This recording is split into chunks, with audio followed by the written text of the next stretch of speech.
Siguradong Queen ay kapag ikinasal ka na, ay ano ba ito? Ako, may sabay. Paniguradong payagak ng inay sa pag-iyak habang papunta ka na ng altar. Hihintayin ko talaga iyon. Naku, hihintayin daw. Ito, naiga nga kayong iiyak nga. Ay, pihaw. Huwag naman kayong iiyak. Bakit? Sadya namang naiyak ka gayon eh. Sadya ka nakakaiyak. Bay naman pag ako'y nanonood naman ng mga parang hindi mo nakakaiyak. Ikaw hindi mababa ang luha. Ano hindi mababa Saka ang hindi mo luha? pinifeel yung ano. Hindi pinipil. Huwag kayong iiyak. Sayang ang make-up. Hindi ko na maiisip na sayang ang makeup. Maiisip ko, Diyos ko po, ang anak ko po ikinakasal na. Siya po ay inyong papatnubayan sa pagkakaroon ng buhay, may asawa. Lagi niyo pong iingatan. Sana may mamahalin siya ng kanyang asawa ng higit pa sa pagmamahal na inaasahan ko. Sana mahalin siya ng mahal at huwag pa iiyakin, huwag sasaktan. Naku po. Maging masaya sana ang anak ko. Okay, Ngayon pa lamang baka ako'y napayagak na kayo. Ay, wag naman kayong atungal naman nakala nyo Sige, Queen ay. Naku po, wag naman kayo gagayan naman inay. Alam nga mo kayo magagayan. Baka. Sige, Queen ay, ako'y pasama sa inyo mamaya. Pasama mamaya? Aba, naku po. Hindi. Di syempre kayo may honeymoon. Hindi ako kasama. Ano nga naman kayo sumama? Ay, kaya nga, hindi ako kasama. Syempre, sana mabait ang magiging asawa mo talaga na ihahatid pa rin kita. Tapos, syempre, siguro pagkatapos ng honeymoon nyo ay sige, Queen ay, diretso muna kay Dini sa atin. Dini muna, ipagluluto ko ng tortang talaw. Aba, hindi naman kami tatanggi. Yan Syempre, iba na talaga. Sana magiging asawa mo hindi madamot. Sana magiging asawa mo hindi sige, magdamot saya at siya may sumbi sa akin. Sana hindi ka ipagdadamot sa akin. Ay, naku, ayoko rin ng ganyan. Naku po, baka hindi na kita makakita. Naku po. Ayoko na kayang kwentuhan niya, naluluha na. Naiyak ang iyak. Baka ikiilayo na. Ayoko. Iyak na ako. Naku po, sana magiging boyfriend mo talaga at magiging asawa yung mabait. Napayagak na agad, Diyos ko po. Ay, nakakautos kayo, inay. Ay, naku, Diyos ko. Diyos ko, pipili-pili ng mainam. Naku po, Diyos ko, tayo nag-iiyakan dito. Magde-trending dito. Baka tayo mag-trending dito. Ikaw yung bang ninotice mo. Magte-trending tayo nito. Ang dalawa mag-ina. Nag-iiyakan Nagliligalig na. nung umpisa, ngayon naiiyakan na. Nag-iiyakan. Basta sana pipiliin mo mabait at hindi madamot. Hindi ka ipagdadamot sa akin. Naku po, inay. Ngayon pa lang, nananawagan na ako sa magiging boyfriend ni Queenay at baka ikaw maging asawa. Wag mo ipagdadamot si Queenay. Naku po, Diyos ko. Ito, magdamot ka at ito. Aray ko, ikaw ang aalis sa bahay. Ay, wag naman. Naku nga, ito.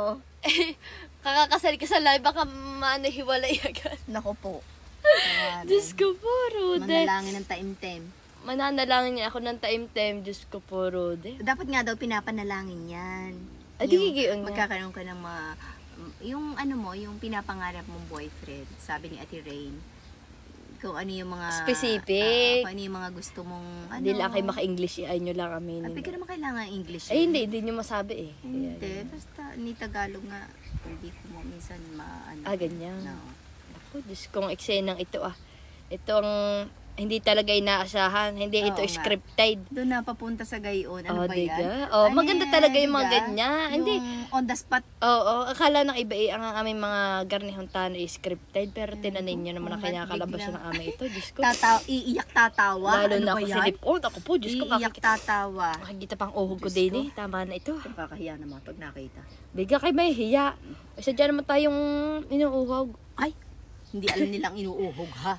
Ipaliwanag din yun. Yun, ipaliwanag din yun. Ano ko dyan, ako'y nagbalot. Alin ka babalot? Ako'y naka-short. Yan, ang fresh niya. Paipit-ipit pa yan. Gusto na magbukang bata. Abay, bigay ni Daisy, aray. Nasaan? Yan. Kinuha yun na kinuha sa bata. Pinagaano lang ng pinagaano. Tingnan nyo, kinuha na kinuha sa bata. Bigay yan. Ay, puti na buhok. Hayaan na ninyo. Yan ay normal. Nandini na ho kami ngayon sa cafe naman. Kasama ko ho ang inay. Ayun, siya ay nagtitiktok rin.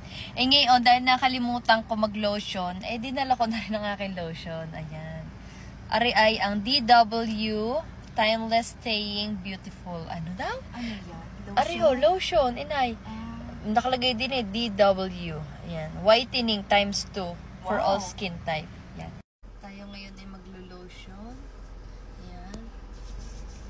Para lumambot At pumuti. At syempre para mabango-bango kapag gamay hahawak sa atin. Sa iyo pa man din ang laging ang daming nahawak. Kumbaga, ang daming nayakap. Kumbaga kapag maplo sa ating balikat tunay yun. malambot. Ako'y may tao ding nahahawakan na gayon. Sasabihin ko, kalambot ganang na rin, balat ng batang ari. Hindi ka ho. Tsaka, dati hindi ho ako nag-lotion. Nako, sadya yung pangkal mag-lotion. Oo, talaga napakapangkal ko mag-lotion. Pero, alam niyo ho, ang ganda pala talaga pag nakaka-lotion. Very smooth. At saka, tsaka parang, alam niyo, ang sarap sa pakiramdam, ang lamig-lamig. Ganda, mag-check out na kayo na sa aking Yellow Basket dahil ito ay buy one, take two. Wow. Buy one, take two. Dalawa agad ang maaano. Bali tatlo na agad. Anong lotion na kaya meron pala sa iyo? tatlo ang mo? Tatlo, may papaya. Ibang kulay nun, hindi ka? Oho. Tapos aring coconut strawberry body lotion. Ay, syempre nga ako. Okay naman. Ako, dinala kanina ng inay ng kutsinta. Kaya lang, anong tawag dito? Hindi ko naman nakain sa amin. Kaya din na lang sa cafe naman ko kakainin. Shoutout nga pala kay kuya na palaging dumadaan din sa cafe naman na nagbebenta ng kanyang kutsinta. Tinan ninyo, napakakapal ng kanyang kutsinta. At saka merong yema. Ayan. Kaso nagpatapon-tapon na dahil alam nyo na, mauga din sa sakyan kanina. Ngayon din kami pababa na ng inay. At syempre, para harapin ng mga tao din sa cafe naman. Ayan, nagpapasalamat kami sa lahat ho ng pumupunta din sa cafe naman, sa patuloy na tumatangkilik sa pagkain at kape ng cafe naman. Maraming salamat din sa inyo. Nasaan ang J Fragrance? Abay, kayong binigyan ko ho kanina, inay. Aba, naku po. Ay, ang aking pabangoy nasa inyo, may pangalan ho yan. Syempre, tayo magpapabango bago naman tayo lumabas para tayo ay hindi lang malambot ang skin, para din palaging mabango at fresh. Lalo na ngayon tag-init. Para naman hindi amoy pawisan. Di ka ho, ano? Di ka? Ubusay ng pabango hanggat maaaray. Talagang ubusay ng pabango. Ito nga pala ang J Fragrance. Alam mo na, talagang ubusay. Ari namang inay. Hindi mabiro. Kung ubusin mo, ako hindi pa nakakapagpasirit. Ayan. Ang bango talaga ng Adore! Adore. Kailangan mo na lang. Siyempre mabango rin yung iba, no? Kaya sabi ko, Pero ang pinaka-favorite ko talaga is yung Adore. Tsaka I do. Diyan ko talaga napatunayan. Talagang kagabi nag-spray ako sa aking pantulog. Sa aking pantulog na damit.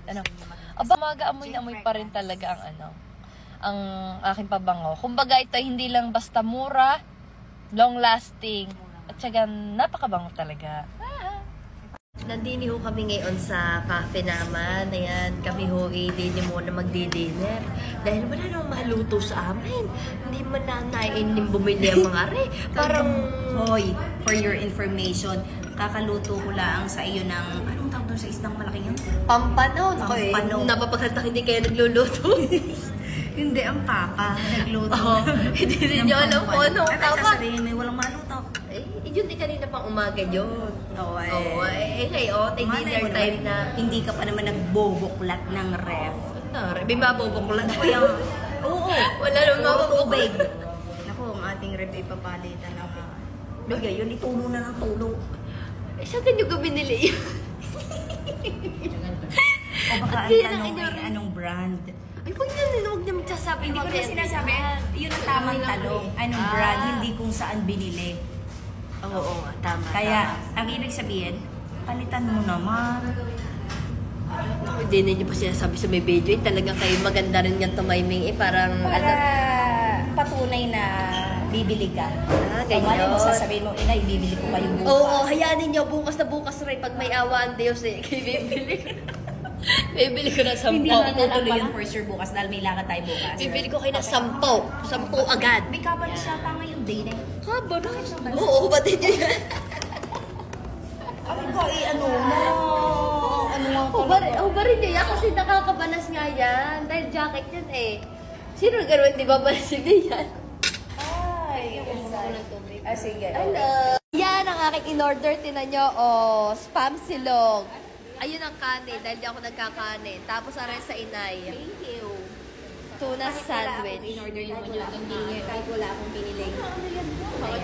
Bait naman ang aking anak. Ay, naku, Diyos ko, nag-iinar. Ano yung favorite ko? Hindi, promise. Hindi ako ganito.